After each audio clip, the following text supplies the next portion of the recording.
नमो अरिहन्ताणं नमो सिद्धाणं नमो आयर्याणं नमो वज्रायाणं नमो लोये सर्वसाहुनं।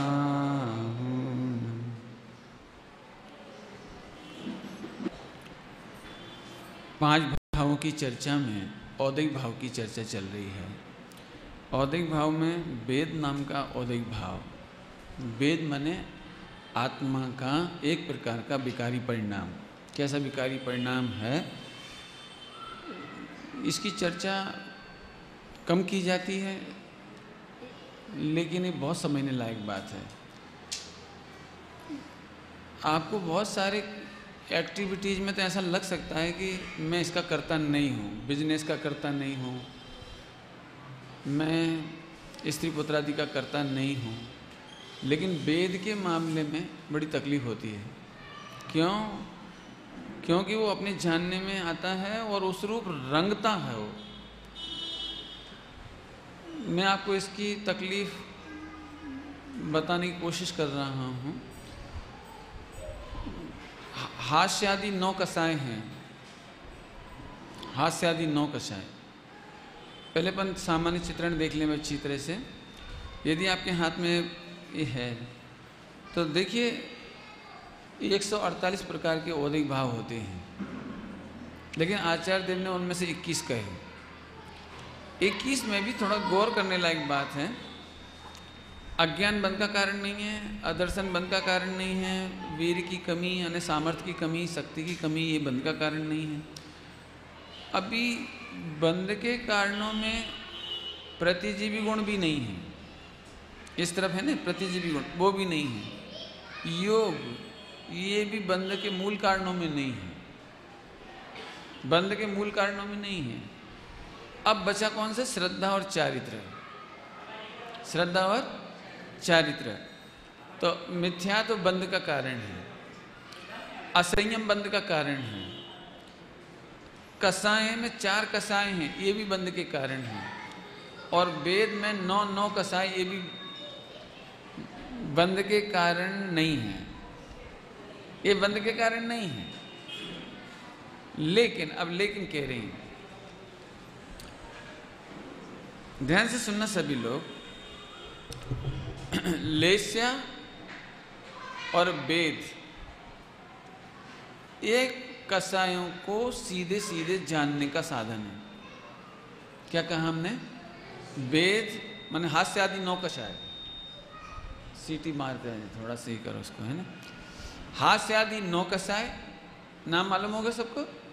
हास्य, रति, अरति, शोक, भय, जुगुप्सा, स्त्रीवेद, पुरुषवेद, नपुंसकवेद, ये 9 कसाय कहलाती है। 9 का मतलब होता है 9 नहीं, 9 नहीं, 9 और 9 में अंतर है। ये 9 कसाय है, 9 कसाय नहीं है। माने है तो इनकी संख्या 9, लेकिन इनको अपन 9 कसाय कहते हैं। 9 का मतलब होता है ईसत। ईसत माने नाम मात्र, नाम मात्र, नाम मात्र। ऐसा मैंने 2-3 बार क्यों बोला कि नाम ही है बस, कि इसका नाम कसाय है। ये बंध के मूल हेतु नहीं है। लेकिन मुझे बताना ये है कि आचार्य देव की करुणा देखना यहाँ पर थोड़ी सी, कि उन्होंने हास्य को नहीं लिखा। यहाँ लिख सकते थे ना, रति अरति नहीं लिखी, शोक नहीं लिखा, भय नहीं लिखा, जुगुप्सा नहीं लिखा, जबकि ये बहुत नेचुरल परिणति है। आप हंसते भी हैं, कोई चीज़ अच्छी लगती तो उसमें रति करते हैं, जो चीज़ अच्छी नहीं लगती उसमें अरति होती है, हमको जुगुप्सा होती है, भय होता है। हास्य, रति, अरति, भय, शोक होता है, जुगुप्सा होती है। अच्छा नहीं लगता, गिलानी होती तो वो जुगुप्सा, ये बहुत गंदा लगता है, ये जुगुप्सा भी होती है। लेकिन आचार्य देव ने 6 नहीं लिखी।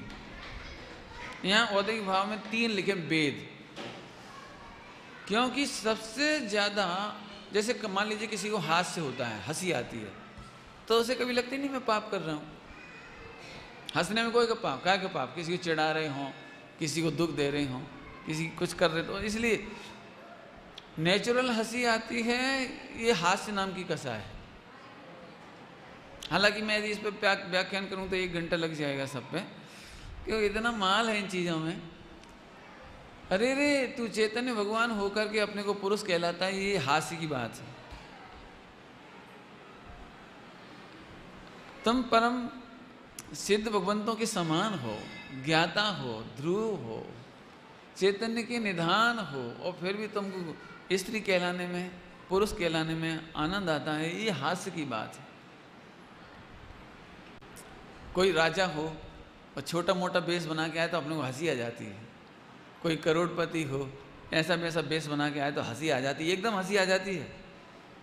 ये तुम्हारा रूप नहीं है, ये मूल हास्य कह रहा हूं मैं। इसी मोक्ष शास्त्री जी में तत्वार सूत्र में 6ठे अध्याय में 9 कसाय की चर्चा है विस्तार से, आप वहां पढ़ लेना। किसी दीनहीन, गरीब, अंगहीन, अपंग व्यक्ति आदि की हंसी करना, इससे आपका नामकर्म बिगड़ता है, नामकर्म की रचना बिगड़ती है। तब लोग आपके बोलने की स्टाइल देखकर हंसते हैं। आपकी आंखें सुंदर नहीं हो तो लोग हंसते हैं, आपकी नाक सुंदर नहीं बनी हो तो हंसते हैं। लोक में आप हास्य के पात्र क्यों हो जाते हैं? क्योंकि किसी की हंसी करते हैं। लेकिन मुझे यहाँ बंद नहीं पढ़ाना, यदि मैं वो पढ़ाने जाऊँगा तो फिर उधर चले जाएंगे 6ठे अध्याय में। मैं दूसरे अध्याय की सीमा में रहना चाहता हूँ। दूसरे अध्याय की सीमा में औदिक भाव बताया है, और क्यों बताया है, वहाँ भेद विज्ञान करना। तो हास्य नहीं लिखा, हास्य लिखा जा सकता था ना, क्या फर्क पड़ता था? 9 कसाय लिख देते हैं यहाँ पर, हास्य नहीं लिखा तो क्या वो औदिक भाव नहीं है तो सही। लेकिन ध्यान से सुनना, 21 प्रकार के औदिक भाव पढ़ने के जब मैंने पहली बार पढ़ाए तब से ही मेरे दिमाग में बहुत एक्सरसाइज थी, बहुत कौतूहल था। 21 क्यों कहे, और ज़्यादा क्यों नहीं कहे? बहुत हुआ पोए चली, मैं पढ़ाता रहा, फिर ग्रंथ देखते रहे, तब फिर मुझे अभी ग्रंथों की जो टीकाएँ हैं, इसका मतलब है कि देखो उमा स्वामी ने 21 लिख दिए, ध्यान से सुनना। तो परवर्ती किसी आचार्य की इतनी हिम्मत नहीं पड़ी कि वो एक कहता कि 21 गलत लिखी 148 होती। देखो आचार्यों का बहुमान देखो, आचार्य उमा स्वामी के प्रति बहुमान। परवर्ती आचार्यों ने 21 प्रकार के औदिक भाव नहीं माने, लेकिन कहीं भी यह नहीं लिखा कि 21 नहीं होते। ये तो कह दिया कि 148 कर्म प्रकृतियों में उदय होता है, इसलिए औदिक भाव होता है, लेकिन उन्होंने आचार्य देव का निषेध नहीं किया। मैं दोनों की विवक्षा बताना चाहता हूँ, 148 वाली बात भी और यहाँ पर जो 21 हैं उनकी भी। अपन देखो जरा, पुरुष वेद के बिना हास्य कैसे होगा? पुरुष वेद के बिना रति, अरति, शोक, भय, जुगुप्सा, माने ये 3 वेद है ना, 3 वेद, ये 3 वेद के बिना 6 कसाय कैसे होगी? इसलिए आचार्यों ने क्या किया, आपको लंबा कोर्स नहीं पढ़ना पड़े, और 6 को इम्प्लाइड कर दिया, यहाँ पर 6 को यहाँ गर्वित कर दिया, इन्हीं में, अलग से नहीं बोला। आचार्य देव को बहुत बड़ा कोर्स नहीं बताना था, उन्हें तो ये बताना था यहाँ तुम भेद विज्ञान करो, बस। भेद विज्ञान शुरू कर दूँ अब? हास्य आदि 9 कसाय औदिक भाव है, लेकिन नहीं लिखा, केवल 3 वेद लिखे, स्त्री वेद, पुरुष वेद, नपुंसक वेद। यहाँ ध्यान रखना, स्त्री पुरुष नपुंसक कहते से फिजिकली नहीं देखना,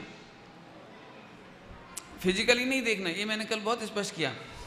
देखो वेद और लिंग में ज़्यादा डिफरेंस लोग नहीं समझते, वो समझना भी नहीं चाहते, पढ़ते हैं तो पढ़ के निकल जाते हैं। लेकिन मैंने जब कल चार्ट बनाया तो दोनों में 10 अंतर इसमें है, 10। आप चाहे तो ये चार्ट ले लेंगे, लेकिन बहुत विचार नहीं। यदि मेरे से तो कहो तो 2-5 घंटे तो केवल वेद और लिंग के डिफरेंस से पूरे वर्ल्ड पर कितना बड़ा उपकार हुआ है ये समझने लायक है। और इसे नहीं समझेंगे तो कहाँ कहाँ चूक होगी, कितनी तकलीफ होगी, वो भी बताने लायक है। इसकी कुछ चर्चा अपन ने कल की थी, अभी इसकी विस्तार से चर्चा नहीं कर रहे हैं। मैं फिर से आता हूँ, हास्य आदि, पहला भेद विज्ञान, हास्य, ये तो आप समझ गए, यहाँ नहीं लिखा लेकिन इम्प्लाइड है वो। परवर्ती आचार्यों ने ये बात कही है कि अन्य प्रकृतियाँ कैसे इम्प्लाइड होती हैं, वो मैंने पूरा चार्ट बनाया था, आपको एक दिन बताया भी था, तो आप देखना चाहें तो इसकी कॉपी भी हम आपको देंगे। इसमें हमने एक एक लिखा है कि कौन कौन से नाम में कितनी कर्म की प्रकृतियों के औदिक भाव छिप जाती हैं। तो वेद में 6 आ जाते हैं। हास्य, तो हास्य, हंसना तो समझते ही सब लोग। देखो आचार्य देव ये कहना चाहते हैं, सबसे पहले बंध का हेतु है मिथ्यात्व। सभी लोग ध्यान से सुनना, विद्वान लोग भी सुने और जो बुजुर्ग हैं वे भी सुने। समझ लीजिए, अपन लोगों ने सुन रखा है हाथ से एक कसाय है, और कसाय नहीं करना चाहिए माने हंसना नहीं चाहिए, है ना? ऐसे ही लगता है ना। तो मान लो मंदिर में कोई हंसे, प्रवचन में कोई हंस ले, घर में कोई चर्चा वार्ता में हंसे, तो प्राय करके बुजुर्ग टोकते हैं, देखो हाथ से कसाय कर रहे, देखो कितनी कसाय कर रहे, इन्हें सम्यक दर्शन नहीं होगा। लेकिन मैं पूछता हूँ, यदि हास्य से सम्यक दर्शन नहीं होता तो यहाँ लिख देते ना, यहाँ लिखते नहीं हास्य से सम्यक दर्शन नहीं होता। इसलिए सबसे पहले हास्य को जीतो। तो जो बुजुर्ग होंगे थोड़े सीरियस होंगे तो वो हमसे कह सकते हैं, तो आप क्या कहना चाहते हैं, हंसे हम लोग? नहीं, हंसना अच्छी बात नहीं है।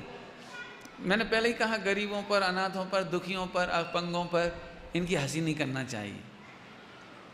लेकिन एक आनंद की हंसी अलग होती है और दूसरों का हास्य करने की हंसी अलग होती है। स्वामी जी वैसे कभी हंसते नहीं मिलते थे। बाबू भाई जी बहुत सीरियस पर्सन थे, बहुत सीरियस। कभी कोई उनको चलते फिरते मजाक करते हुए, चुटकुला करते हुए, जोक करते हुए, हंसी मजाक करते हुए नहीं मिलेंगे। लेकिन प्रवचन में उनका चेहरा गदगद हो जाता था। प्रवचन में गुरुदेव खिल जाते थे। इसका नाम हास्य नहीं है, ये आनंद की व्यक्तता है। मेरा मतलब ये है कि आप मिथ्यात्व मिथ्यात्व मिथ्यात्व जो सब कसायों का राजा है, जनक है, आप उस मिथ्यात्व की चर्चा करो। मिथ्यात्व का अभाव कैसे होता है? ऐसा नहीं हो जाए कि हम हास्य से इतना डरने लगे कि पूरा कंसंट्रेशन हास्य में ही चला जाए। और मैं एक बात बताऊं आपको, हास्य कितने प्रकार का होता है? तो यूं तो अनंत असंख्यात लोक प्रमाण भेद है उसके, लेकिन मैं असंख्यात लोक प्रमाण नहीं कहूँगा। भावदीप का पढ़ना आप, तो अनंतानुबंधी हास्य, अप्रत्यख्यान हास्य, प्रत्यख्यान हास्य और संजुलन हास्य। इसका क्या मतलब? जिसे आप इस चेहरे की हंसी समझ रहे, ये वो नहीं है। यदि मैं वेद और लिंग का जैसे डिफरेंस किया था, तो ये तो नाम कर्म का मुख है, ये तो पुद्गल का मुख है, और यहाँ हास्य जीव विपा की प्रकृति है। क्या कहा? हास्य किसकी प्रकृति है? जीव विपा की। एक बार और बोलो, हास्य कौन की प्रकृति है? जीव विपा की। माने उसका रिएक्शन तो आत्मा में होता है, और हम क्या करते हैं? नहीं हंसेंगे नहीं, पाप लग जाएगा, हंसेंगे नहीं। रुक तो सही, पहले इस हंसी को हंसी नहीं कहा। यहाँ तो ये नाम कर्म की रचना से शरीर बना, चेहरा बना। चारित्र मोहिनी के उदय में रागादिक उत्पन्न होते तो हंसी आती है। तो असली तो जीतना था मिथ्यात्व। मैं हंस सकता हूं, ये मिथ्या जीतने लायक था। मैं हंसता हूं, हंस सकता हूं, ये मिथ्यात्व है, हास्य का कर्ता। और फिर यदि जीतना ही है तो चारित्र मोह, तो चारित्र मोह जाता है अनंतानुबंधी के जाने से, अब प्रत्यख्यान के जाने से, प्रत्यख्यान के जाने से और संजलन के जाने से। अब मैं आपसे पूछता हूं, आज तक आपने हास्य को जीता? क्यों नहीं जीत पाए? हो सकता है आप में से कोई कहे हम नहीं हंसते भैया, न मंदिर में हंसते न घर पे हंसते, हम हंसते नहीं। हम एक कसाई जीत ली। कौन सी? हास्य कसाई। कि भैया तूने मिथ्या चढ़ा लिया दिमाग में, क्योंकि जिसे तू हंसी मानता है उसका नाम हास्य कसाई नहीं है। सूक्ष्म बात है भाई, थोड़ी सूक्ष्म। मैंने अपन इधर से नहीं सोचते, इसलिए हास्य नाम की कसाई जीव विपाकी भाव है, पुद्गल में होता ही नहीं है। ये जो हंसना है ये तो समझाने के लिए ऊपर से कहा है। असली हास्य तो आत्मा की परिणति है। अब कैसी होती होगी देखो, उसे समझाना कितना कठिन काम है। ये तो लेस्या है, मन वचन का है तो लेस्या है, वचन से समझाते हैं, लेकिन वो वचन का नाम हास्य नहीं है। तो अब हम क्या करें? हास्य कसाय को जीतना हो तो अपने को अकर्ता देखो, और अकर्ता अनुभव करने पर अनंतानुबंधी हास्य रोकेगा।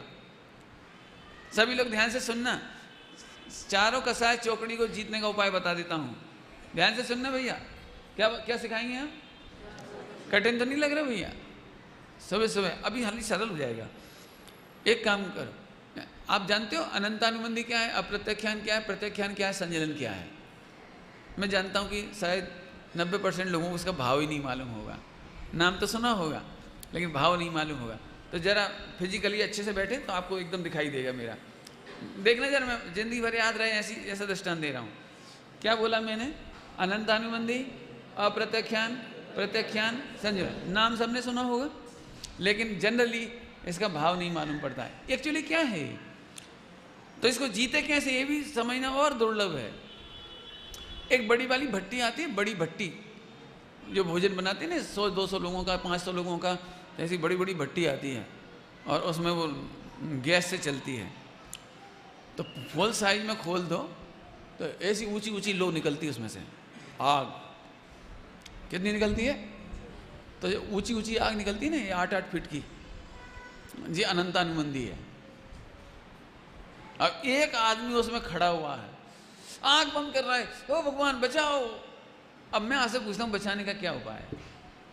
पानी डाल दें, दूध डाल दें, घी डाल दें, पेट्रोल डाल दें, क्या डालें इसमें? क्या उपाय है बताओ? 8-8 फुट ऊंची लो निकल रही हो, 6 फुट का आदमी उसमें जल रहा है अनादिकाल से, अनादिकाल से तड़प रहा है, आंख नहीं खोल सकता। इतना पुरुषार्थ है अनंतानुबंधी को जीतना, आंख नहीं खुल रही। अब यदि उसको एक ट्रिक समझ में आ जाए कि करोड़ों उपाय करने पर भी मैं इस अग्नि से नहीं बच पाऊंगा, एक ही उपाय है, कौन सा? कि उसका जो रेगुलेटर है, जो उसका रेगुलेटर है, यदि हम उसको रेगुलेट कर दें किसी तरह से एक बार मर पच करके, वो सारी पीड़ा से दृष्टि हटा के, हाँ यहाँ चल गया, यहाँ चल गया, यहाँ चल गया, ये ऐसे नहीं बुझेगी यार। जल रहा है, जलने दे।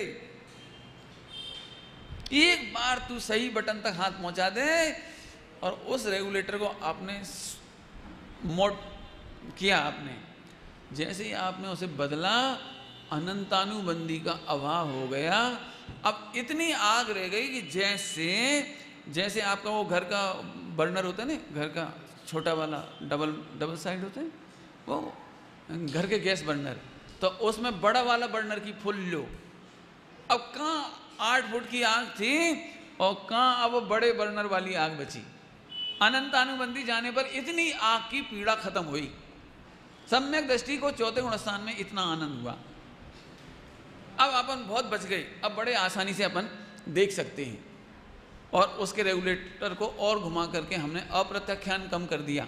इसका मतलब है कि अब छोटे बर्नर की आग। और संज्वलन कैसी है? संज्वलन कि अब हमने फुल ऑफ कर दिया,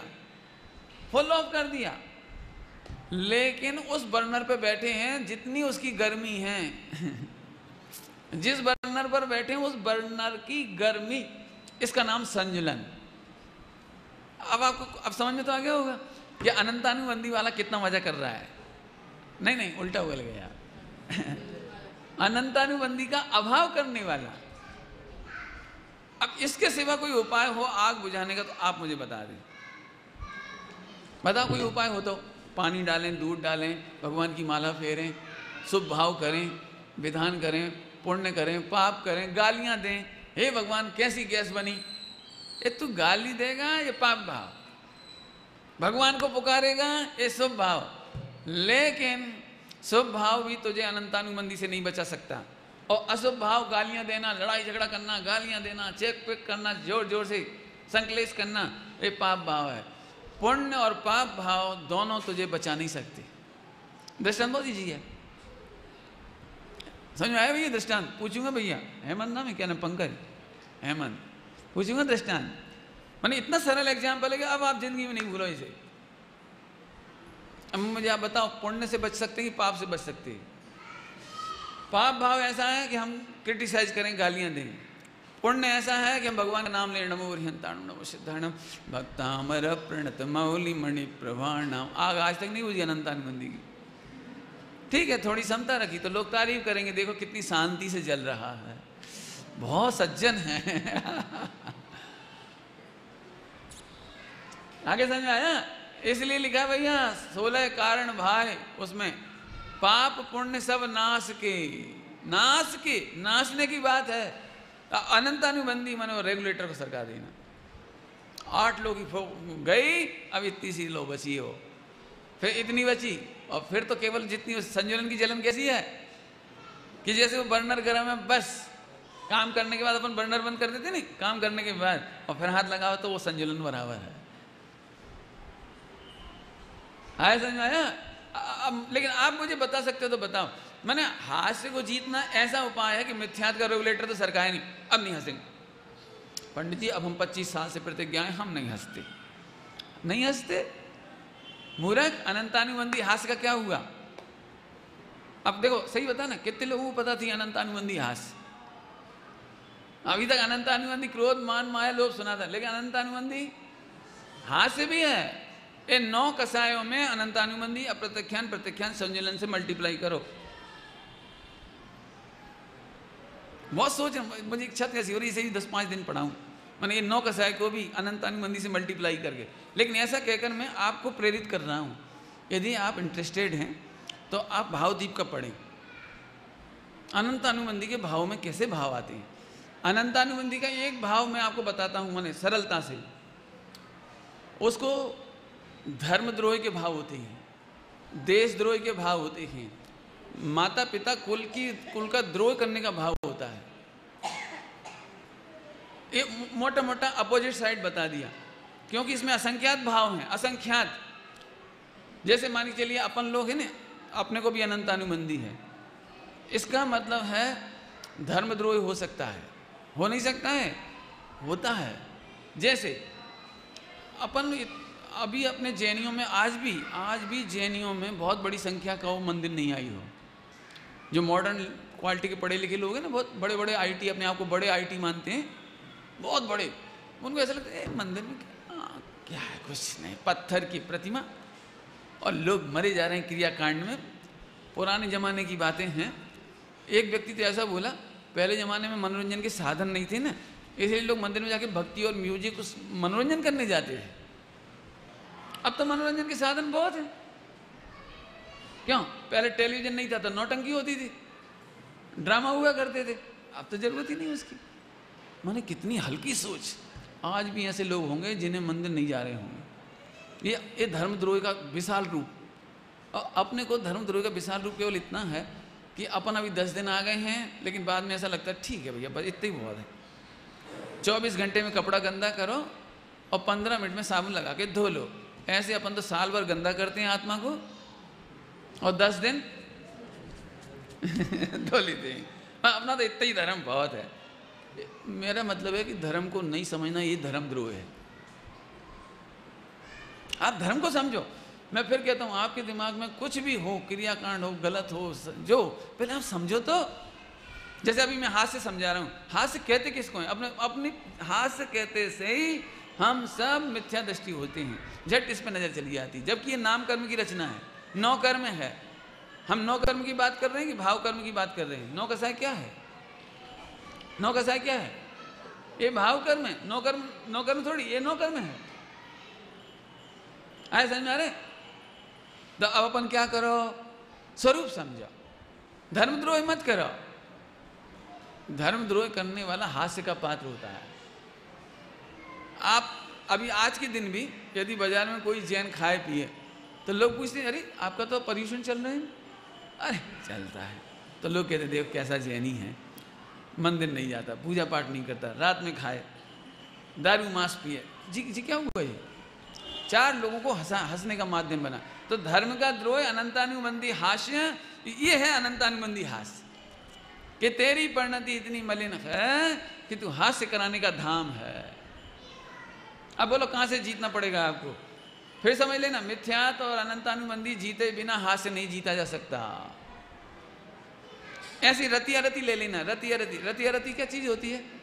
रति माने अच्छा लगना। जैसे अपन ये कपड़ा पहना है तो रति के बिना नहीं पहन सकते आप, माने अच्छा लगे ना, जब भी तो पहना आपने, तो रति हुई इसलिए पहना। लेकिन थोड़ी देर बाद ही लगा ये नहीं, वो पहनते तो अच्छा रहता, ये ठीक नहीं रहा, तो यह रति हो गई इससे। थोड़ी देर पहले आप लगाते ना क्या सुगंध, परफ्यूम, कुछ भी ऐसा लगा लेते हैं, तो उस समय थोड़ा आपको अच्छा लगता है, फिर बाद में ऐसा लगता है अरे यार इसमें मज़ा नहीं आ रहा है, इसमें सिर दर्द हो जाता है, वो वाला ठीक रहता, अगली बार वो खरीदेंगे, अब इसे तो ख़त्म करना ही पड़ेगा, अगली बार वो खरीदेंगे। ये अरति रति, भाना ए रति, नहीं भाना ए अरति। तो अब मैं आपसे पूछूं, रति माने राग और अरति माने द्वेष, अब दो ही काम तो हो सकते हैं अपोजिट में, या तो रति होगी या अरति होगी, तो मोक्ष मार्ग कब होगा? 24 घंटे रति या रति में चला जाता है। तो जैन दर्शन में एक शब्द और आया है विरति। विरति माने रति भी नहीं और अरति भी नहीं। आहा, अपना भगवान अपने को अच्छा लगना, ये विरति भाव है। फिर से बोलता हूं, फिर से बिल्कुल ध्यान से सुनना, अपना भगवान अपने को अच्छा लगना ये विरति भाव है। बुरा तो नहीं मानोगे,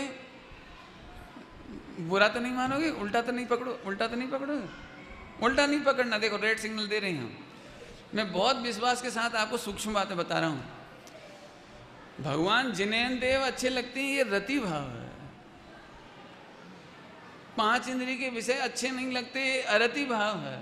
लेकिन भगवान आत्मा अच्छा लगना ये विरति भाव है। क्या कह रही, क्या कह रही पंडित जी, क्या बात कर रहे हो? भगवान में रति, अरे आपने सुना ना भक्ति रथ, पूजा रथ, रथ रथ क्या है? व्यापार रथ, व्यापार में डूबेला, क्या समझ रहे? बहुत मग्न, अच्छा लगना। तो आपको पर पदार्थ अच्छा लगता है ये रति, कॉमन फार्मूला। पर पदार्थ अच्छा लगता है ये रति, पर पदार्थ अच्छा नहीं लगता ये अरति। और भगवान आत्मा अच्छा लगता है ये विरति। अब फिर से बोलता हूँ थोड़ा सा, भगवान आत्मा का विकल्प अच्छा लगता है ये रति। क्या कह रहे? भगवान आत्मा की चर्चा अच्छी लगती है ये रति, भगवान आत्मा का विचार अच्छा लगता है ये रति, भगवान आत्मा का विचार अच्छा नहीं लगता ये अरति। मैं भगवान हूं और रम गया, इसका नाम विरति। रति अरति के विकल्प से पार, क्या बोला? रति अरति के विकल्प से पार, उस भगवान आत्मा में मग्नता का नाम विरति है। लेकिन मैंने ये टॉप लेवल से बता दिया आपको, जिनवाणी में इस तरह लिखने की प्रथा नहीं है। वहां तो शुभ भाव को भी विरति लिख देते हैं, व्यवहार से शुभ भाव को भी विरति लिख देते हैं। जैसे अभी आप आते हो ना, तो इन दिनों आपको टीवी में रति नहीं रही, 5 इंद्रिय के विषयों में रति नहीं रही, विशेष खाने पीने में भी आपको सब चल जाता शांति से, सब मतलब वैसा नहीं, अच्छा वाला। और बहुत विकथाओं से, व्यापार धंधा लड़ाई झगड़ा से बच गए। तो सारे लोग कहते हैं भैया ये बहुत विरक्त पुरुष हैं, आज तो बहुत विरक्त हैं बिल्कुल। तो लोग में उसको विरक्त कहते हैं, लेकिन खरेखर असली विरक्ति तो मैं किस आधार से लिया भैया रत्नेश? टोडरमल जी सामने लिखा है, सच्ची उदासीनता तो उसका नाम है जहां पर पदार्थ इष्ट अनिष्ट भाषित नहीं होते। सच्ची उदासीनता तो उसका नाम है जो 5 इंद्रिय के विषयों को अनिष्ट जानकर छोड़ते हैं, उसका नाम तो द्वेष है।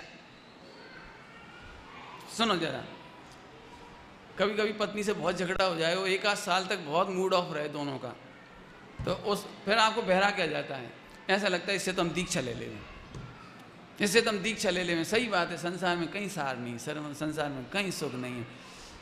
मंदिर में भी यदि ट्रस्टियों में 1 साल न बने तो फिर ठीक है, हमारा राजीनामा ले लो भैया, छुट्टी हो गई, हम तो विरक्त हो गए, अपने कल्याण करने में सार है, अपनी सास पढ़ने में सार है, अपने हित करने में सार है, अपने को कसाय नहीं करनी।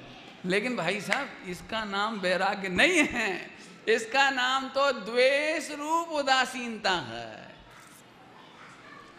द्रवलिंगी मुनि माने जिसने द्वेष रूप उदासीनता करी, और ऐसा हो जाता है, हो जाता है। आपको भी कई बार ऐसा लगता है भैया इससे तो धर्म करो वही अच्छा, इससे तो मैंने असफलता के क्षणों में, प्रतिकूलता के क्षणों में जहाँ अपना मन के नहीं होता वहाँ ऐसा लगता है कोई फायदा नहीं है, कोई साथ नहीं है। एक बार मेरे पास एक पत्र आया, बहुत बुरा लग रहा है, बहुत परेशान हैं, कहीं अच्छा नहीं लग रहा है। तो मैंने चिट्ठी में लिखी, गजब हो गया, कहीं अच्छा नहीं लग रहा, ये तो बहुत अच्छा हुआ। इसमें तो बड़ी खुशी की बात है। आज तुम्हें सर्वज्ञ भगवान की वो बात समझ में आ गई कि विश्व में कुछ अच्छा नहीं है, इससे बढ़िया बात क्या होगा।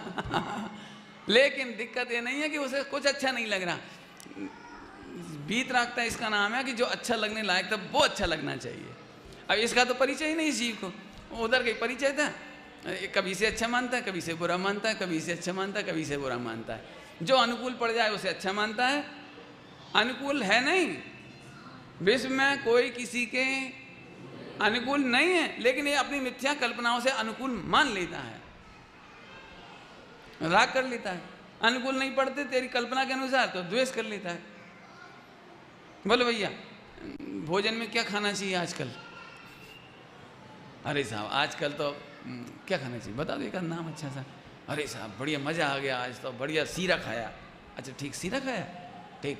अब खाते से ही चक्कर आने लगे, पेट गड़बड़ गड़बड़ गड़बड़ होने लगा, बस 10 बार जाना पड़ा। अरे बेकार है, अब कभी नहीं खाएंगे। बैराग हो गया। इसका नाम बैराग थोड़ी है।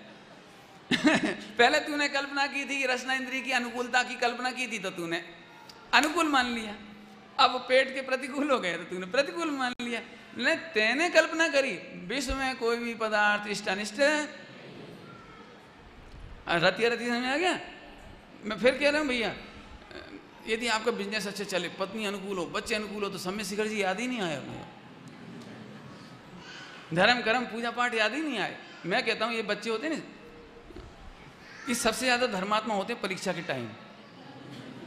उस दिन तो सबसे ज्यादा मॉडर्न लड़का भी, चाहे वो क्रिश्चियन हो, चाहे हिंदू हो, चाहे सिख हो, ईसाई हो, कोई हो, और चाहे जैन हो, कभी मंदिर नहीं आते हों, पूजा पाठ नहीं करते हों, दान नहीं करते हों, कुछ नहीं करते हों, लेकिन जिस दिन होता है उस दिन उनके चेहरे पे हवाइयाँ उड़ती हैं, तो ऐसा लगता है हे गॉड ब्लेस मी।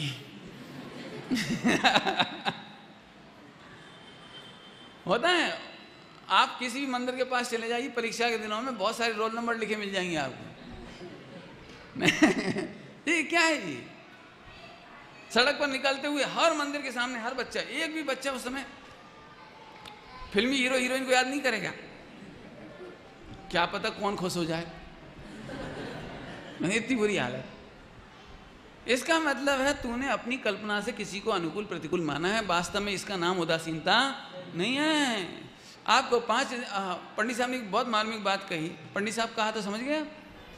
हमारे पंडित साहब गुरुजी ब्रह्मचारी रविंद्र कुमार जी साहब, उन्होंने एक बात कही, आज तक जितने मोक्ष मार्ग में गए हैं, भगवान बने हैं, वे सब पुण्य का वैभव ठुकरा के गए। जितने भगवान बने हैं वे पुण्य के वैभव में लात मार के गए, पुण्योदय की सारी अनुकूलता सगबड़ को ठुकरा करके गए। कोई क्यों? 24 तीर्थंकरों ने दीक्षा ली, क्यों ली?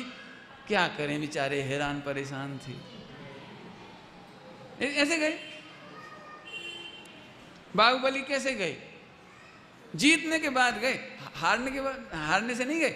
अरे अब हार गए तो भैया चलो, हारे नहीं, जीत करके। अरे रे इस धिक्कार इस बेश्या के समान लक्ष्मी को। आज भरत की है, कल मेरी हो गई, अब उसकी हो गई, फिर इसके बाद भी कोई की हो जाएगी। ये बेश्या के समान है, इस पैसे का हमें नहीं मतलब, दिख चलेगी। भरत हारने के बाद नहीं चले गए, उस परिणाम की मलिनता को दूर करके गए। सीता रामचंद्र जी ने निकाल दिया, जब तक वो मलिनता दूर नहीं हुई तब तक नहीं गई। असफलता में दीक्षा नहीं ली, अंजना ने असफलता में दीक्षा नहीं ली, पढ़ लेना पुराण। सुदर्शन ने तब तक दीक्षा नहीं ली, कब तक? जब तक वे निष्कलंक साबित नहीं हो गए। जब पुण्य का उदय हो गया, देव आकर अतिशय करने लगे, पुष्पवृष्टि करने लगे, पूजाएं होने लगी, सारे लोग हाथ जोड़कर खड़े हो गए। उस समय उन्होंने दीक्षा लेने का भाव किया। मेरे समझ में आया आपको?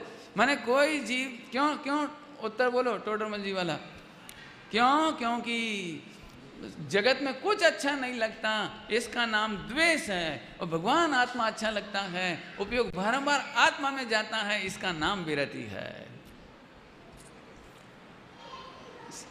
60-70 साल के आदमी हों और खाते पीते ऊब जाते ना, तो एक आध रोटी खाई, थोड़ा सा चावल खाया, ज़्यादा मन नहीं करता बिजनेस करने का भी कुछ। तो मैं जब उनसे मिलता हूँ तो बड़ी धीरे से कहते, पंडित जी अब हमें मोह नहीं रहा,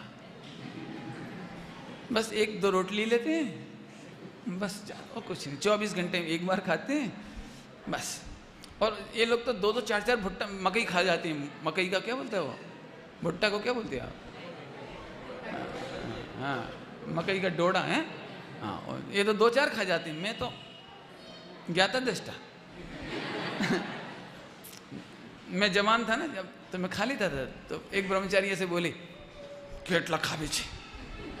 तो मैंने कहा केटला खावे छे, आप तो इसलिए नहीं खाते कि आपको पचता नहीं है आप विरक्त थोड़ी हो, आप खाओ तो इस उम्र में पचे नहीं, लेकिन अब हमारी तो उम्र है तो हम तो खा लेंगे, उसमें क्या। इससे क्या हो जाता है, मेरा बताने का आशा ये है कि हम लोग खाने पीने को बैन करेंगे, हंसने को बैन करेंगे, चलने फिरने को बैन करेंगे, रति अरति में ऐसे ऐसे बैन करेंगे। देखो ज़्यादा कपड़ा रखोगे तो ज़्यादा रति होगी, फिर उनमें अरति भाव होगा।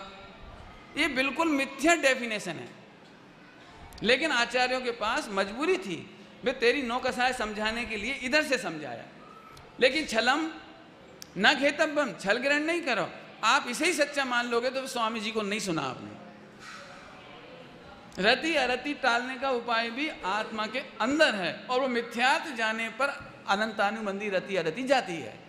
ऐसे भय कैसे जाएगा, मैं नहीं डरता किसी से। तो सुन, साथ में नरक जाने वाला भी किसी से नहीं डरता। रावण किसी से नहीं डरता था, बिल्कुल ऐसे चौड़े में जाता था, मर जाएंगे लेकिन डरेंगे नहीं, तो नहीं डरता था वो, किसी से नहीं डरता था, भूत व्यंतर से नहीं डरता था, फला से नहीं डरता था, मृत्यु से नहीं डरता था। लेकिन इसका मतलब सब तो भय रहित नहीं हो गया। पेड़ है, पेड़ को काय का 7 भय, ये तो तुम्हें 7 विकल्प कराए, उसको तो काय का भय, बताओ क्या एक्टिविटीज है उसके भय की। लेकिन उसको भी नौकसाय है। क्या कह रहे, उसको भी नौकसाय है, कोई नौकसाय से मुक्त नहीं है वो। इसलिए अच्छी तरह से समझना, ऊपर ऊपर का नहीं समझना, अंदर से समझना, बराबर। शौक होता है, शौक नहीं साहब मैं कभी दुखी नहीं होता, ये झूठी बात है। इस शौक का नाम थोड़ी ऐसे माथा पीट लिया, ये शौक हो गया, हाँ क्या करें लुट गए, इसका नाम शौक नहीं है। असली शौक तो क्या कहें, तू 24 घंटे पर में सुख खोजता है, उससे तू भयभीत रहता है। पर में सुख की पूर्ति होने की असंभावना, पर में सुख की असंभावना में तू शोक संतप्त होता है। ये 24 घंटे की कसाय है। पॉइंट समझ में आ रहा है कुछ? ऐसे भय, ऐसे जुगुप्सा। मैं कहता हूं जिस समय अपन मलिन पदार्थों के नाम नहीं लेते तो उस समय जुगुप्सा नहीं होती ना, नहीं होती ना। ऐसा नहीं है, जुगुप्सा कांस्टेंट धारा है। आपको अमुक अमुक पदार्थ देखने की इच्छा कभी नहीं होती, सूंघने की इच्छा नहीं होती, चखने की तो बात ही कौन करे, नाम लेने तक की इच्छा नहीं होती। ये जुगुप्सा भाव सदा ही चला करता है। लेकिन मुझे तो थोड़ा अनंतानुबंधी समझाऊं इसमें, थोड़ा अनंतानुबंधी थोड़ा सूक्ष्म हो जाएगा, सुबह सुबह थकोगे तो नहीं। अनंतानुबंधी हास्य क्या है? अनंतानुबंधी हास्य, ओहो तू अपने भगवान स्वभाव को नहीं जानता, पर में सुख मानता है, ये हास्य का विषय है। चक्रवर्ती भीख मांगने निकले, ये हास्य की बात है। जैन कुल का हो और खोटा व्यापार करे, ये हंसी की बात है। ऐसी भगवान होता हुआ भी पार में सुख मानता है, ये अनंतानुबंधी हास्य है। आत्मा में आनंद नहीं करता है, पुण्य भाव में रति करता है। शुद्ध पर्याय में भी यदि शुद्ध पर्याय की दृष्टि करके मोटप मानता है, ये अनंतानुबंधी रति है। अशुद्ध पर्यायों के काल में भी अशुद्ध पर्याय से बिन भगवान आत्मा नहीं देखता, ये अनंतानुबंधी अरति है।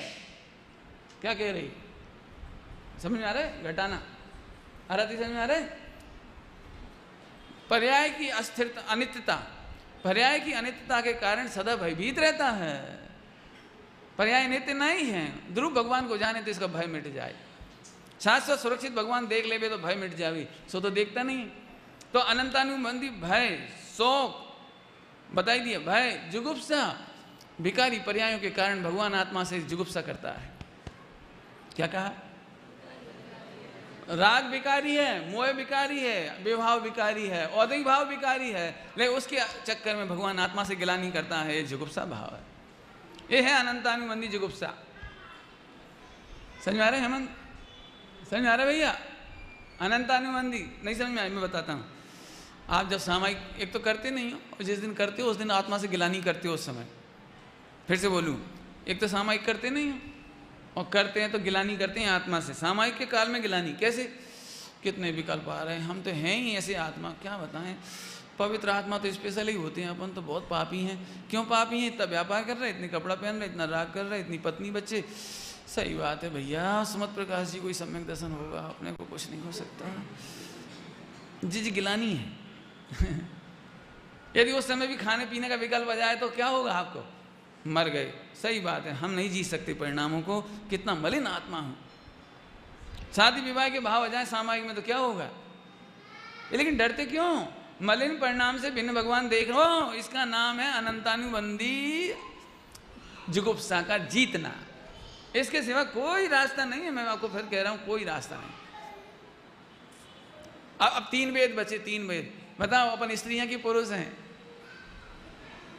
अब जरा वेद समझो पहले। वेद 24 घंटे स्त्री वेद का उदय माने पुरुष के प्रति अच्छा लगना, रमने का भाव आना, वही चिंतन चलना, प्लान बनना, विचारों में घूमना, इसका नाम स्त्री वेद।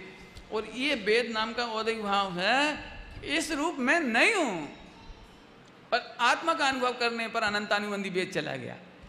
और अनंतानुबंधी वेद क्या होता है? इसमें अन्याय पूर्वक काम करने की इच्छा होती है। दुनिया की परवाह नहीं होती अनंतानुबंधी वाले को। अभी कहा था धर्मद्रोह, राष्ट्रद्रोह, कुलद्रोह। आजकल के बच्चे स्कूल कॉलेज में पढ़ते हैं, उनके प्रोफेसर उन्हें नहीं पहचानते होंगे, उनके टीचर नर्सरी से जो ऊपर तक पढ़ाते कभी नहीं पहचानते होंगे। लेकिन उन बच्चों को कभी डर नहीं लगता कि हम दोनों जन इस तरह से घूम रहे हैं फ्रेंड के साथ। फ्रेंड कह रही हूँ, फ्रेंड माने एम्प्लॉयड पति, माने फ्रेंड कहेगा। जैन शासन में और भारतीय दर्शन में स्त्री पुरुष की कहीं भी सामंजस्य नहीं है। चाहे हिंदू हो चाहे जैन हो, सबके ग्रंथों में लिखा है, बिल्कुल लिखा है सील की 9 बार। मेरे पास जैनेतर ग्रंथों के हवाले हैं, जैनेतर ग्रंथों के हवाले मैंने नोट्स बनाए हुए हैं उनके, क्योंकि हमारे पास स्कूल है तो स्कूल में हम उनको जैनेतर ग्रंथों से बताती हैं कि देखो क्या लिखा है आपके यहाँ। आप क्या क्या कल्पना करोगे बताओ? माने लड़के लड़कियों को दोस्ती के नाम पर कैसे गाड़ी पे बैठ के जाना चाहिए?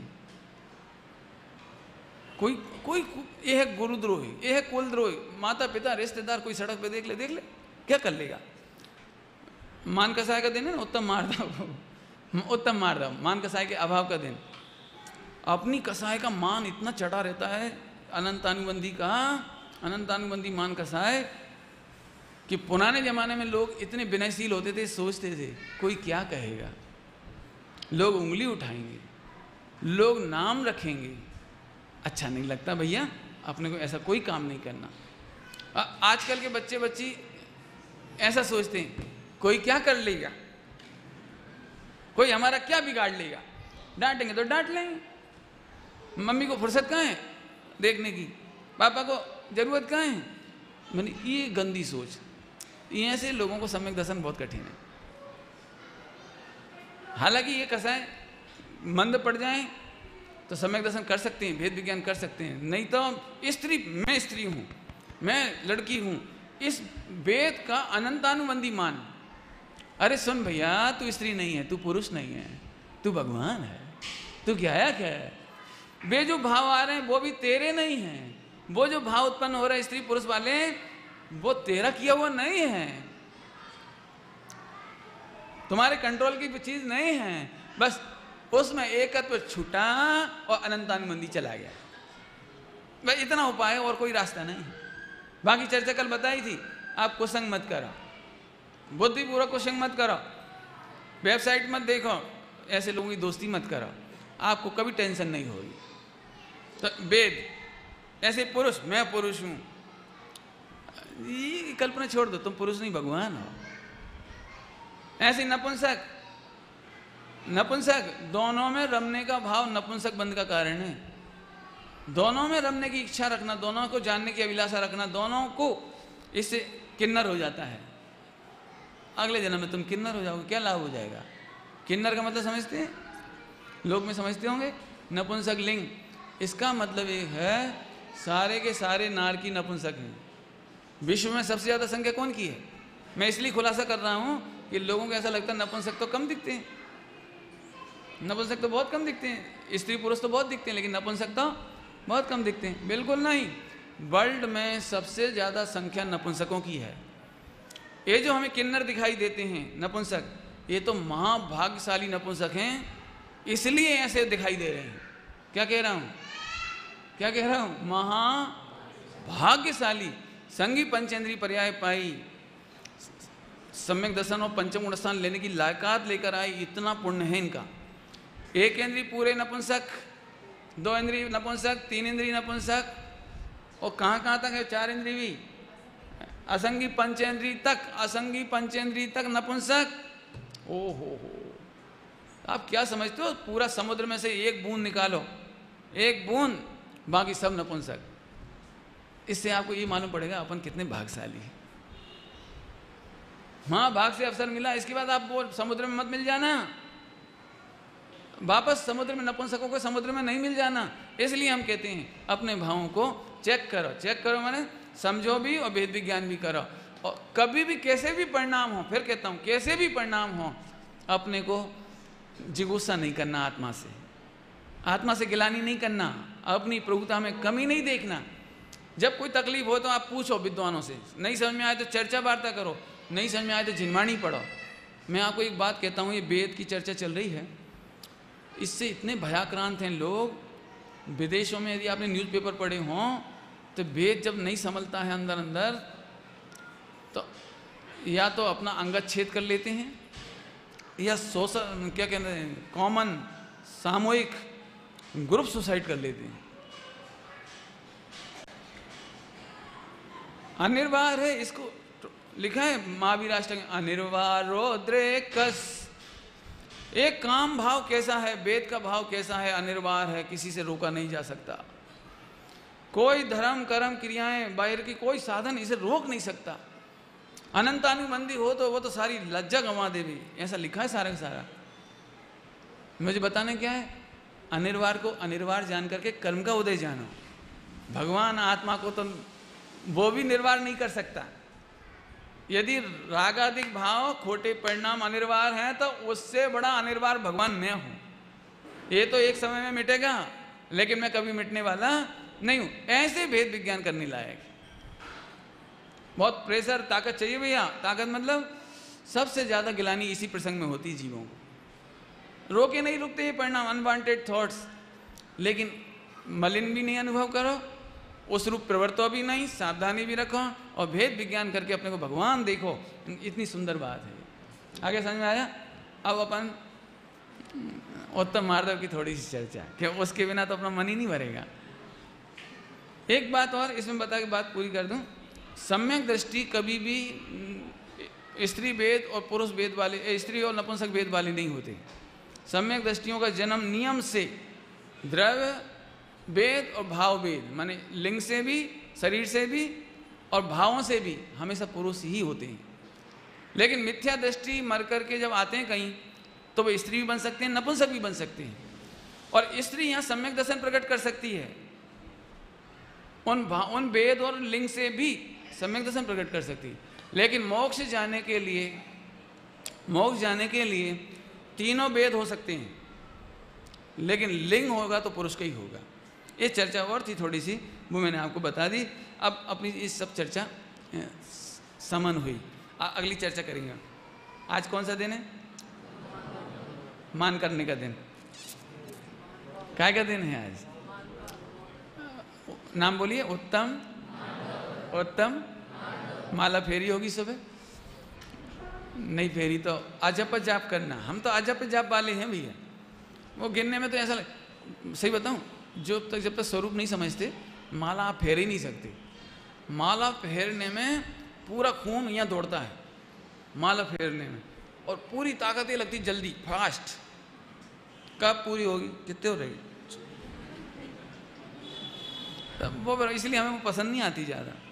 पहले आप स्वरूप समझो, और 24 घंटे अजपा जाप, माने जाप नहीं करना अपने को, मुझे अतीन्द्रिय आत्मा चाहिए, ये अजपा जाप, मैं अतीन्द्रिय आत्मा हूँ, ये भान चाहिए, अहम चाहिए, भेद विज्ञान चाहिए, ये अजपा जाप।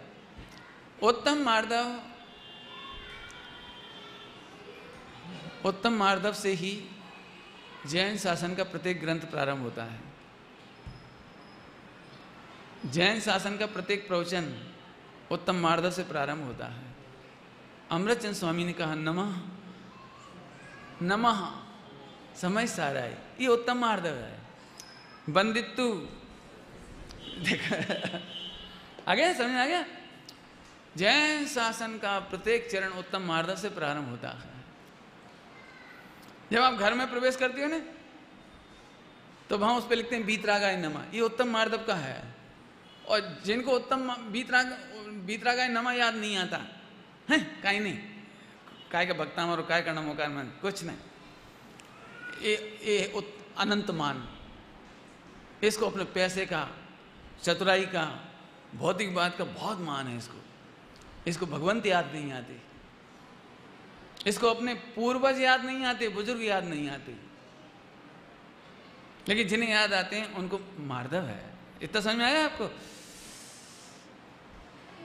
उत्तम मार्दव का प्रवचन कर रहा हूं, ध्यान से सुनना। जैन लोग कभी शुभ लाभ नहीं लिखते, शुभ लाभ नहीं लिखते। चौकड़ी पे क्या लिखते हो? चौपड़ी, चौपड़ी क्या? चौपड़ी, बही खाता, बीत रागाय नमः, तिजोरी पर बीत रागाय नमः। शादी होती है, इतना अच्छा लगता है मुझे, नहीं शादी अच्छी नहीं लगती, मतलब और शादी में जितनी प्रोसेस होती है वो बीतरागता से शुरू होती है। आपको पता है, सगाई होती है, उससे पहले बच्चे को नहला धुला के मंदिर ले जाती है, बेटा अभी भी सगाई से पहले देख लो, मौका है। फिर तिलक कर देते हैं, बाद में माता पिता के चरण छूता है सगाई शादी के में, तो वो उत्तम मार्दव है। हालांकि उत्तम तो नहीं है, सम्यक दर्शन पूर्वक होगा तो उत्तम होगा वो, है ना। लेकिन अभी मैं बता रहा हूँ आपको विनय, शादी में जो होती है सब रस्में होती हैं, उसमें मंदिर ले जाती हैं, शादी के पहले उसे मंदिर ले जाती हैं, वो जो होती है ना राउंड 7 फेरे लगते हैं जो, उससे पहले मंदिर ले जाते हैं, निला धुला करके। घर से बारात जाती है तो मंदिर ले जाके फिर वहां से विदा करती हैं। बहू आती है तो पहले घर में डायरेक्ट नहीं लाते, पहले मंदिर में, देखो बेटा अभी भी मौका है। माने आप कल्पना नहीं कर सकते, जैन दर्शन का प्रत्येक चरणानुयोग बीतरागाय नमः से शुरू होता है और बीतरागाय पर ही पूरा हो जाता है। ये उत्तम मार्ग है। मैंने आपको चरणानुयोग और जो रस्में हैं उनका थोड़ा सा मार्दवपना बताया आपको। धर्मात्माओं को तो कदम कदम पर भगवान याद आते हैं, धर्मात्माओं को तो राग के काल में भी बीतरागता याद आती है। नमा का मतलब क्या है? नमा, बस नमा ही का अर्थ कर पाएंगे, टाइम इतना ही है अपने पास। आत्मा का सिर तो है नहीं जो झुक जाए, आत्मा के हाथ तो है नहीं जो झुक जाए, आत्मा का उपयोग है। आत्मा का यदि हम हेड कहें, हेड तो ज्ञान है, दर्शन है। तू ये बता, आनंद के नाम पर ज्ञान भौतिकवाद में झुकता है तो अनंतानुबंधी मान, और आनंद के नाम पर तुझे भगवान याद आता है, ये उत्तम मार्दव। समझ में आया? क्या नहीं समझ में आया ना बेटे? जल्दी बोल गए। फिर से पहले एक बार ऐसा हुआ, हम पंडित साहब की सेवा कर रहे थे, तो पंडित साहब बोले, बेटा जी सेवा कोई सेवा नहीं है, तुम ऐसे सेवा करके बताओ कि तुम्हारे भी हाथ नहीं है और मेरे पाँव नहीं है, तुम भी आत्मा हो, तुम्हारे हाथ पाँव नहीं है, और मैं भी आत्मा हूं, मेरे भी हाथ पाँव नहीं है। अब तुम सेवा कैसे करोगे ये बता। कर सकते हो? बोलो, कर सकते हो? बोलो। देखो मैं कहना चाहता हूं, मिथ्या दृष्टि की दौड़ हाथी पाँव तक होती है बस। जब सेवा करना हो उत्तम मार्दव के नाम पे, तो लाइए आज हम बहुत सेवा कर देंगे, आज तो भैया। यदि मैं कह दूं कि सेवा करने से पुण्य होता है तो पंडित जी जिंदा नहीं बचेंगे। क्यों? सबको पुण्य चाहिए, सबको स्वर्ग चाहिए, सबको छोकरा छोकरी चाहिए, और बहुत सरल तरीका है। तो जितने होंगे पंडित जी मैं 2 घंटे से कम नहीं करूँगा, और हर आदमी करेगा तो मेरे तो हड्डी पसली पूरी हो जाएगी। आप फिर सोचो, आपका शरीर नहीं है और मेरा भी शरीर नहीं है, अब आप सेवा कैसे करोगे? पंडित साहब ने इतनी अच्छी अच्छी बातें बताई। विश्व में जैन शासन का पहला नमस्कार सम्यक दर्शन है। उत्तम मार्दव सम्यक दर्शन है। आपका उपयोग आत्मा में सुख ढूंढता है। सुख के नाम पर जैसे जैसे जैसे रात में चल रहा था ना, जैसे शक्कर मीठी होती है, तो विश्व में कहीं भी हो आपको शक्कर याद आती मिठास के नाम पर, ऐसे विश्व में सुख के नाम पर भगवान आत्मा याद आए, उसमें उपयोग ढल जाए, इसका नाम उत्तम मार्दव है। आगे 4 और लगाना, अप्रत्यख्यान प्रत्यख्यान संजुलन। उनके अभाव पूर्वक उत्तम मार्दव के असली धनी अनंत भगवान और सिद्ध भगवान, लेकिन उसका अंश हम भी प्रकट करेंगे। सबसे पहले सुख के नाम पर क्या याद आएगा? पंडित जी फिर रोटी खाएं कि नहीं खाएं, आज भोजन करें कि नहीं करें, भूख लगेगी तो क्या याद आएगा? बोलो बोलो बोलो ना। तो कोई बात नहीं है, रोग होने पर जैसे कोई दवा खाता भी है, उसमें टेस्टी दवा भी होती है, लेकिन वो टेस्टी दवा में आनंद नहीं मानता। वो जानता है टेस्टी है, लेकिन ऐसा नहीं कि पूरी पी जावे, ऐसा नहीं करता। जितनी पीने की उतनी पीता है, उसको भी भोग नहीं मानता, उसको रोग मानता है, और भेद विज्ञान करके उसमें तृप्ति नहीं खोजता। बस क्षुधा रोग, क्षुधा एक रोग है, आप भी भोजन करो लेकिन भोग नहीं, रोग के समान मर्यादित थोड़ा, उसमें भी ये मेरा आनंद लायक नहीं है। हाँ हाँ, वो दिन कब होगा जब हम अनाहारी होंगे? वो कब होगा? वो अपना अनाहारी स्वभाव देखो। बस इसका नाम उत्तम मार्दव। माने भोजन करते समय महाराज इसीलिए नहीं बोलते, सम्यक दृष्टि भोजन करते समय इसीलिए नहीं बोलते। क्यों? बोलेंगे तो उपयोग भटकेगा, और लाना वो दे देना, ये कर देना। और सम्यक दृष्टि को क्या करना है? मेन काम। एक बार एक प्रश्न पूछा मेरे से कि भोजन के समय बोलना क्यों नहीं चाहिए? प्रश्न समझ में आया? भोजन के समय बोलना क्यों नहीं चाहिए? तो मैंने कहा सम्यक दृष्टि विकथा तो करना नहीं चाहता भोजन के समय, या कभी भी विकथा तो करना नहीं चाहता। तो भोजन के समय विकथा करना नहीं है, और सुकथा करने का टाइम नहीं है। झूठे मुंह भगवान की कथा नहीं कर सकते। विकथा करना नहीं है, और सुकथा करने का भोजन करते समय झूठे मुंह में अवसर नहीं है। विकथा करना नहीं है, सुकथा करना नहीं है। तीसरा काम उसे भेद विज्ञान करना है। ये उत्तम मार्दव तो भोजन करते समय भेद विज्ञान करता है।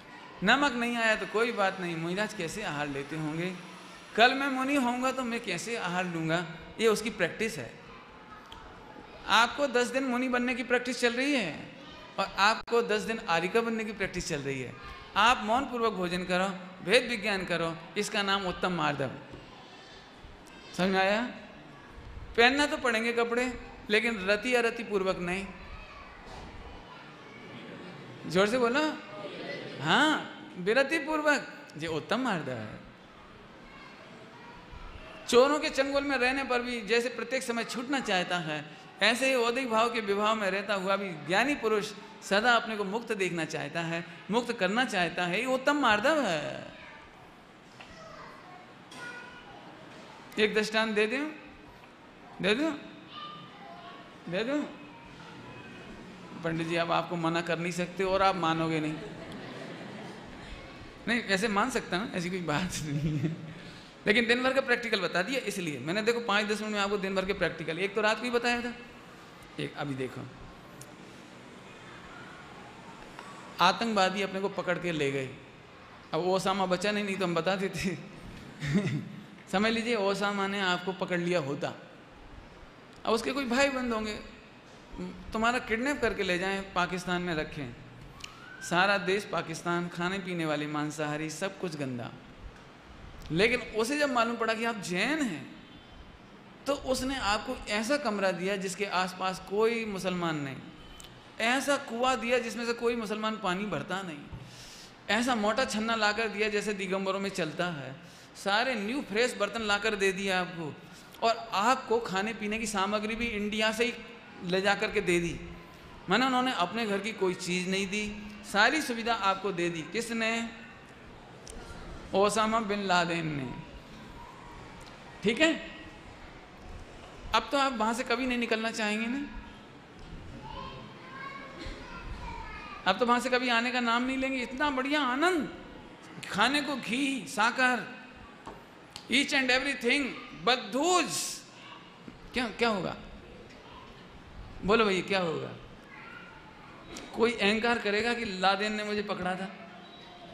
कोई कहेगा कि इतनी सगवड़ मिली थी?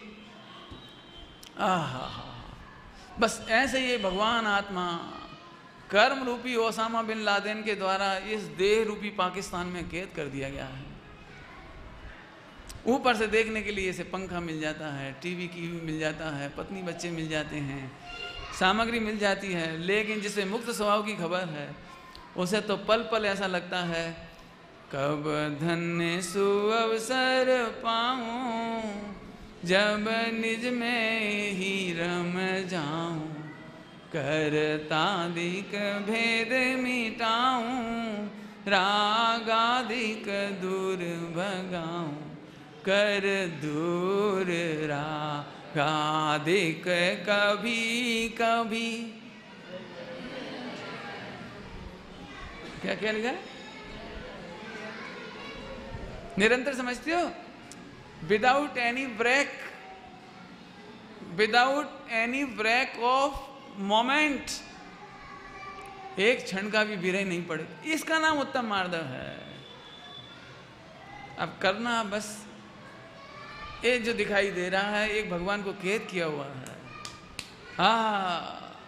हमको यहाँ पर अच्छा नहीं लगता, यहाँ हमारा कोई ना दिखता, मैं तो जाऊं स्वरूप स्वदेश, रहूंगा मैं तो निज घर में। इसका नाम उत्तम मार्दव है। बोलो भैया, उधर सुख ढूंढोगे कि इधर ढूंढोगे? ये अपनी स्थिति तो ऐसी है, 4 कैदी निकल कर आए और बोले तू तो यार छोटा मोटा कैदी है, मैं तो 25 साल रहा, आयु कर्म का मान, ज्यादा जीना है कि कम? तेरी 10 साल की आयु बस, अरे 200 बरस। ये ऐसी बात हो गई जैसे बड़ी जेल की खुशी। हमने सुना तुम्हारी जेल तो डी ग्रेड की थी, बिल्कुल 3rd क्लास। मेरी तो बिल्कुल संगमरमर की थी, बढ़िया मोटी ऐसी जाड़ी, और ऐसी फैसिलिटी, बिल्कुल कैमरे लगे थे वहां। कौन मूर्ख होगा? कैद का कोई आनंद मानता है? ऐसे ही मजबूत होए कि कमजोर हो, काली होए कि सफेद होए, हष्ट पुष्ट होए कि कमजोर होए, और खाने पीने की सुविधा कम होए कि ज्यादा होए, इन सब में अपने को मान करने लायक नहीं है, मोटप मानने लायक नहीं। इसको विस्तार से पढ़ना हो तो रत्नगढ़ साहब का 4 जी विराजमान है भैया, ऊपर कर देना भैया विराजमान, सब लोग पा सके इजीली। पढ़ना, आप जब समय मिले तब पढ़ना। उत्तम मार्दव धर्म अनंत काल के लिए जयवंत बरते, इसी भावना के साथ ओम नमः शिवाय।